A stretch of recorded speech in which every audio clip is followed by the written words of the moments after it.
Guys, don't throw food away. Kids in America are starving. Kids in Europe are not eating. Don't waste food because the kids in America might need that food. You know, there are kids there that are not eating and you're just here throwing food away, wasting food. Kids in America are starving. Imagine this. A little girl in Chicago is going to bed tonight on her empty stomach, which will be growling. A boy in Kentucky tonight is dreaming about a breakfast that may never come. So tonight, 14 million American kids will sleep hungry.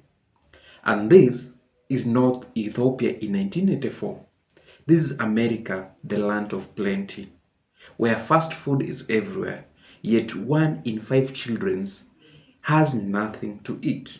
The same country that once fed the world, once fed millions of other countries, now can't feed its own citizens.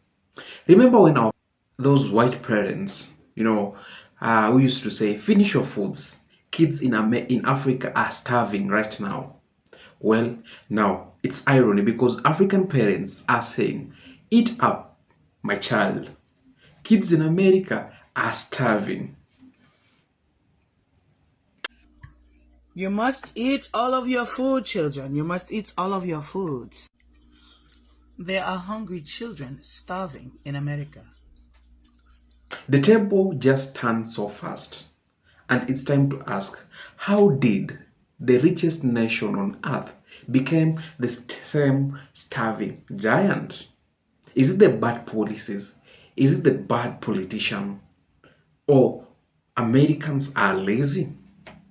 In 2025, over 47 million Americans, including 1 in 5 children, are facing hunger. This isn't just a statistic, it's a crisis. Today I'm pulling back the curtain on the hidden hunger affecting millions across the United States. Economic challenges are a big part of the problem. Inflation has skyrocketed, and the rollback of pandemic relief efforts has left 47.4 million people living in food-insecure households in 2024. Just think about that. Nearly 1 in 7 Americans struggling to put food on the table. Then, there are the supply chain disruptions. The avian flu outbreak led to a 41.1% surge in egg prices in 2025. This might seem like a small thing, but for families already on the brink, these price hikes are devastating. Policy impacts are making things worse too. Expanding work requirements for SNAP recipients up to age 54 has made it harder for many to qualify for assistance. And let's not forget the USAID funding freeze that stranded $39 million worth of food in Houston, impacting aid recipients and local jobs. But behind these numbers are real people with real stories. Imagine not knowing where your next meal will come from. It's a harsh reality for so many. Families are forced to make impossible choices between paying for food or other essentials like rent and medication. This crisis also hits local economies hard. The funding freeze in Houston didn't just affect those in need, it also disrupted local jobs and businesses relying on that aid. So what can you do? Support your local food banks, advocate for policies that address hunger and food insecurity. Organizations like Feeding America are doing incredible work, having reported that over 50 million people sought food assistance in 2023.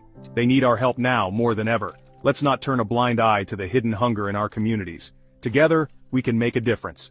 Thanks for watching, and don't forget to like, share, and subscribe for more content on issues that matter. And break it down like this. In 2023, nearly 14 million kids faced food insecurity, and the number is still rising.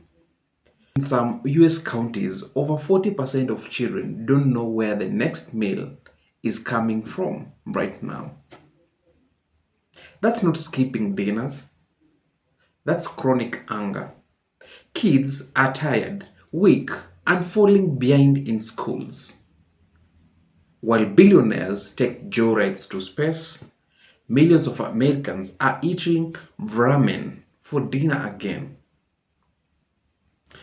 Now, imagine 6.5 million households with kids live on empty pantries and endless stress. And you've seen, like, from the data is that Black and Latino families, they're hit twice as hard, not from laziness, but from the broken wages and sky-high rent. And the inflation is, the inflation is hitting right. Inflation is stealing those meals. And the pandemic used to scare them. Now imagine this looks like a Get Depression 2.0, just hidden behind iPhones and fast food. Has gone up. You know, 13.8 million children are hungry. 47 million people are hungry. This is an increase from last year. Like, it's continually going up. It's disproportionately affecting people that are Black, women that are single parents. It's insane. Almost 40% of women or households raised by a single woman are food insecure. That was one of the most recent stats that came out.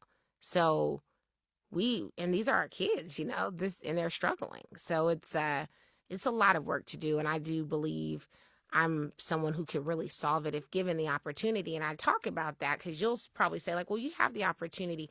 It's billions and billions of dollars get spent to solve hunger. So for me to really do it how I want to do it, and I mean, we should have a grocery store in every city, right? Why are we not in Stone Mountain yet? Why are we not everywhere? We should be in Redan High School. We should be in every school, because this is a problem that's everywhere. For me to be able to do that, I have to have the resources.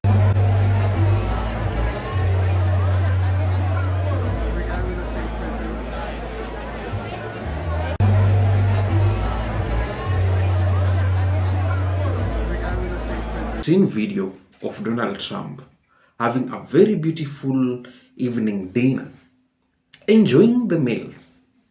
You've seen videos of these Republicans taking those jets flying out. You've seen a narcissist or the white supremacist.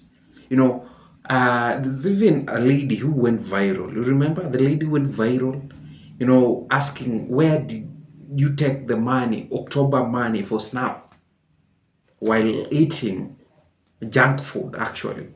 I like how people, reacted to it. I'm told the lady went ahead and being fired. So the SNAP benefits have been stopped. The basic food, which is the basic need, is being denied from most of the Americans tonight. Today, people will not eat. Children will not eat. Farmers there are suffering of bankruptcy. So these policies that, you elected these people to work for you, to represent you, what are they really doing? If we're going to require a child to spend 8 hours a day in a place where they're supposed to learn, shouldn't we feed them? And once again, a hungry child's not going to be able to focus on their studies. I watched young girls jumping over tables in a cafeteria because one of the cooking ladies walked out and put on a big metal tray of corn dogs. And I watched girls jump over tables to grab handfuls and stick them in their purse. And this was when I was new. Mm-hmm. And I looked at the guy and said, what am I watching? And he was like, yeah, they take it home. That's food for them tonight. And I was like, oh my gosh, I can't believe that. And now they're wanting to kill lunches for these kids. I mean, that's unacceptable. I'll attach this video of a lady who actually, has started her TikTok page to campaign, to promote. She wants to use the engagement money that she'll get from TikTok to actually feed a child. So guys, kindly go and watch her video. So remember those old Save African ads? The sad music of starving kids celebrating, begging for your spare change to go feed back the Africans. This is the kind of Africans that seem helpless. And these white, people who came and video this, all of a sudden, saw themselves as heroes. These guys go where the time when kids are not, like, I used to think that these guys, there's no documentaries, those white documentaries, TV series that actually used to depict Africa as a good country, Africa as, a country with food.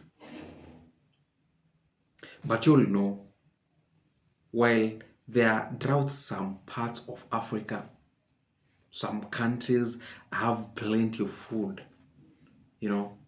and the government, are trying to work with policies that can actually do what, feed millions of people. But look now, Ethiopia economy is growing. You've seen Nigerian tech scene is booming despite Trump wanting to go and bomb them. Meanwhile, American child hunger is exploding.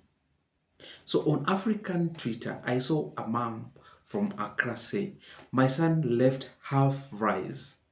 I told him to finish. Kids in America are starving." I'll attach the video.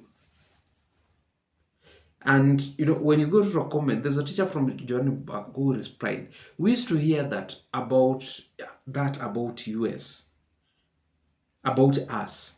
We used to hear that about us. Now it's them." You know what, guys? Nobody's celebrating. And that's not revenge. That's the reality. Inequality went full circle, and the AIDS story is now flipping on its head. The starving are no longer over here. They are right there in the world wealthiest nation. Yes, world wealthiest nation. What's now? Because people are starving. What's now? Do we face it or do we fix it? What next? The next time you see someone saying kids in Africa are starving, remind them, so are the kids right here. Share this video, spread the awareness, because tonight we can start feeding not just stomach, but hope. Because tonight we can feed hope for somebody. If you guys speak out, if you guys, those with the plenty, go and donate. America can do better. Till next time, guys. Peace.